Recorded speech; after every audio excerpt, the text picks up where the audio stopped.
Supreme court JCA के सभी candidates का एक बार फिर से मैं स्वागत करता हूं।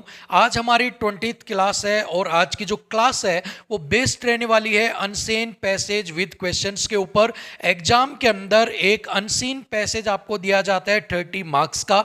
6 क्वेश्चंस उसके साथ होते हैं, एक क्वेश्चन वहां पर होता है 5 नंबर का। इस तरीके से 6 क्वेश्चन मिलाकर वहां पर बनते हैं 30 मार्क्स। सो एक कंप्लीट जो पैसेज है वो 30 मार्क्स का होता है। सो आज की क्लास में हम वही करने वाले हैं। एक पैसेज आपको मिलेगा, 6 क्वेश्चंस मिलेंगे, आपको उन क्वेश्चंस के आंसर देने हैं। अपनी आंसर शीट हमारे Telegram channel fun learn by Anuj and fun learn by Anuj doubts group के अंदर सबमिट करवानी है। वहां पर आपने कैसा क्या लिखा है, कैसा क्या कुछ आपकी तैयारी चल रही है, आपको वहां पर सारा एनालिसिस करके बता दिया जाएगा। सो चलिए बिना किसी देरी के आज की क्लास को स्टार्ट करते हैं। बट क्लास में आगे बढ़ने से पहले कुछ क्वेश्चंस के ऊपर यहां पर बात करेंगे। सबसे पहला क्वेश्चन है कि वर्ड लिमिट यहां पर आपकी क्या कुछ होनी चाहिए। सो अगर मैं वर्ड लिमिट्स की बात करता हूं तो सबसे पहले अगर मैं यहां पर बात करता हूं ऐसे की, तो आपकी जो वर्ड लिमिट है वो यहां पर 600 वर्ड्स की होनी चाहिए।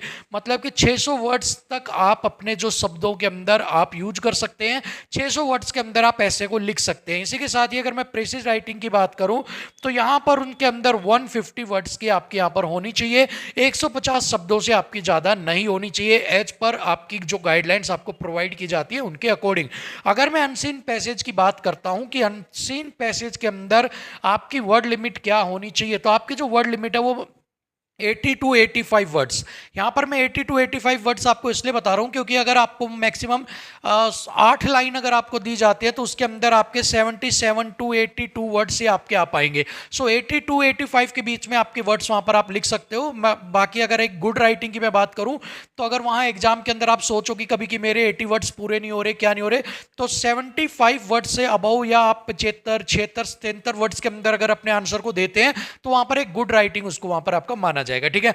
दूसरा जो सवाल है वो है कि यहां पर how the examiner check number of words in the exam. जो एग्जामिनर होता है वो एग्जाम के अंदर आपके वर्ड्स को चेक कैसे करता है, तो देयर आर 2 मेथड्स। ठीक है। फर्स्ट वन क्या होता है आपका ऑप्टिकल, एक आपका होता है वर्ड काउंटर। ठीक है, एक होता है ऑप्टिकल वर्ड काउंटर और सेकंड होता है एवरेज मेथड। ठीक है, एवरेज मेथड। अब इसके अंदर क्या कुछ होता है, इसके अंदर देखो ऐसा क्या होता है कि आपका जब अगर आपकी जो कॉपीज वगैरह है अगर उनको ऑप्टिकल वर्ड काउंटर से अगर स्कैन किया जाता है तो वो आपके हर क्वेश्चंस के साथ मार्क कर देता है उन शीट्स के ऊपर कि 70 वर्ड्स है या 90 वर्ड्स है। इस तरीके से वो टोटल वर्ड्स आपके बता देता है कि ऐसे में कितने हैं, प्रेसिस में कितने हैं और आपके पैसेज के अंदर कितने हैं। बट जो आपकी सीटें चेक होनी है वो होनी है यहाँ पर मैनुअल चेक आपकी करनी होंगी। सो उस बेस के ऊपर अगर आपकी मैनुअल चेक्स वहां पर कॉपियां होती है तो वहां पर एवरेज मेथड को जो है प्रायोरिटी वहां पर दी जाती है। अब एवरेज मेथड क्या होता है, एवरेज मेथड होता है कि आपकी स्टार्टिंग में आपके वर्ड्स देख लिए जाते हैं कि एक लाइन के अंदर आप मान लो 5 वर्ड्स लिखते हो, तो जो हैंडराइटिंग होती है या फिर जो आदमी जिस फ्लो में लिखता है वो मैक्सिमम 5 या 6 वर्ड्स ही एक लाइन के अंदर लिख पाएगा, क्योंकि अगर उसने एक लाइन के अंदर 5 वर्ड यहां पर लिखे हैं इस वजह से। सो अगर टोटल आपने जो क्वेश्चन देने हैं आपके, मान लो मैं कहता हूं कि एक क्वेश्चन के अंदर आपके 80 वर्ड्स में आपको आंसर देना है, इनटू में 6 क्वेश्चन, यहां पर 5 क्वेश्चन हो गए, एक तो एंटोनियम सिनोनियम होता है। ठीक है, तो 400 वर्ड्स के अंदर आपको क्या देना होता है, अपना आंसर को देना होगा। लेकिन अगर मैं यहां पर आपको कहता हूं कि एक लाइन के अंदर आप यहां पर कितने लिखते हो, एक लाइन के अंदर आप 100 वर्ड्स यहां पर लिखते हो। ठीक है, मान लो एक लाइन के अंदर मैं 100 बोल रहा हूं कि मतलब एक पैराग्राफ के अंदर आप 100 लिखते हो, जितना आपको आंसर के लिए स्पेस दी गई है। क्वेश्चन नंबर 1 आपने 100 में पूरा किया है तो मैक्सिमम आपको यही आइडिया माना जाएगा कि आप नेक्स्ट भी 100 वर्ड ही लेके चलोगे, तो टोटल कितने हो गए आपके 500 वर्ड्स। इसके साथ ही दूसरा क्या होता है, एक लाइन के अंदर मान लो आप 10 वर्ड्स लिखते हो और टोटल आपकी मान लो 100 लाइनें हैं, तो यहां पर कितने हो गए, 1000 वर्ड्स आपके हो गए टोटल सारे मिला के। ठीक है, तो इस तरह से एवरेज बेस के ऊपर एक बार कैलकुलेट कर लिया जाता है। दूसरा मेथड क्या होता है कि जो आपकी वर्ड लिमिट यहां पर ये है ना, इसको चेक करने के लिए जो एग्जामिनर्स बैठते हैं ना उनकी नजरें ही बहुत है, क्योंकि एक चीज होती है वो यहां पर होता है आपका एक्सपीरियंस। ठीक है, एक्सपीरियंस एक ऐसी चीज है जो आपको बता देती है कि आपके वर्ड्स ज्यादा है या कम है, क्योंकि वो काफी लंबे समय से जो बड़े बड़े एग्जाम से उनकी कॉपी चेक कर रहे हैं, तो जैसे ही आपकी वो आंसर शीट को देखेंगे उनको पता लग जाएगा कि हाँ लगभग ये 610 वर्ड्स के आसपास, 620 वर्ड्स के आसपास इन्होंने लिखा है। सो इन मोस्ट ऑफ केसेस के अंदर वो क्या करते हैं, उसको चेक भी नहीं करते कि आपके सारे वर्ड्स को काउंट करने की जरूरत है।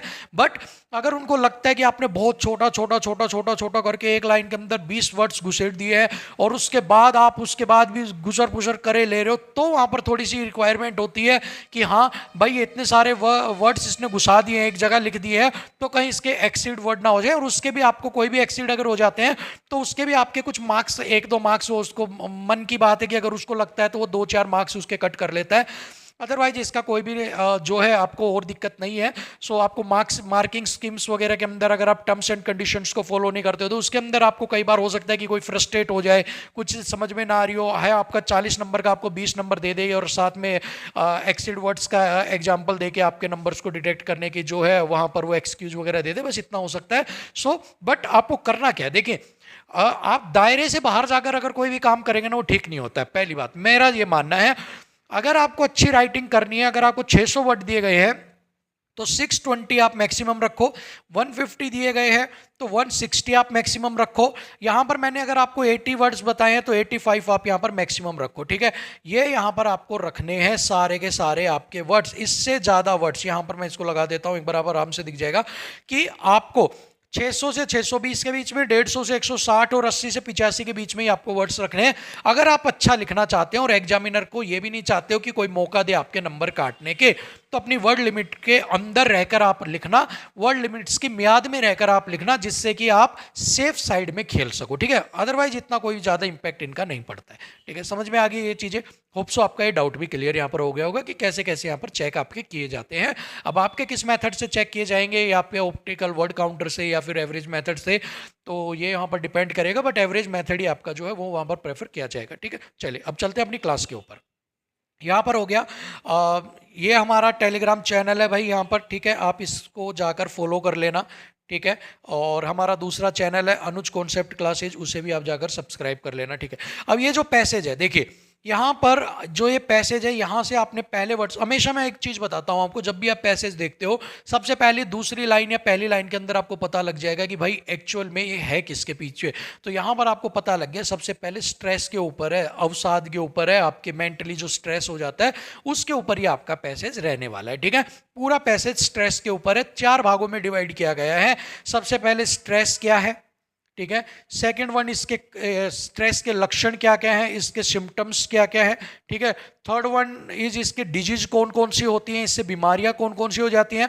और फोर्थ वन यहाँ पर किया गया है इसकी रेमेडीज, ठीक है, कि इसके उपाय क्या क्या हैं। तो 4 भागों में पूरे पैसेज को यहाँ पर डिवाइड यहाँ पर किया गया है, ठीक है। हिंदी के अंदर इसको मैंने ट्रांसलेट कर दिया है ताकि आप अच्छे से समझ सको। एक बार क्वेश्चंस को देख लेते हैं, उसके बाद एक बार हिंदी को भी देखते हैं कि हिंदी के अंदर ये क्या कुछ आपको कहना चाहता है। मैं वहां पर आपको एक बार समझा देता हूँ ताकि आपको अच्छे से समझ में आ जाएगा, ठीक है। चलिए ये आ गए हमारे क्वेश्चंस आ गए भाई यहाँ पर, ठीक है। 6 क्वेश्चंस यहाँ पर ये आपको कर रहे हैं। एक क्वेश्चन जो है वो 5 मार्क्स का है। टोटल यहाँ पर आपके जो 6 क्वेश्चंस है 6 × में 5 30 मार्क्स के आपके यहाँ पर रहने वाले हैं, ठीक है। पहला, व्हाट इज स्ट्रेस, स्ट्रेस आपका क्या है। What are the preventive methods for stress, और स्ट्रेस से बचने के प्रिवेंटिव मेथड्स क्या क्या है, उसके निरोधक जो तरीके हैं वो क्या क्या है, ठीक है, आप कैसे बच सकते हो। सेकंड यहाँ पर कह रहा है व्हाट आर द सिम्टम्स और साइन ऑफ स्ट्रेस, कह रहा है जो स्ट्रेस अगर आपको हो गया है, अवसाद हो गया है, तो उससे उसके साइन क्या हैं, उसके सिम्टम्स क्या क्या, लक्षण क्या क्या है, ठीक है।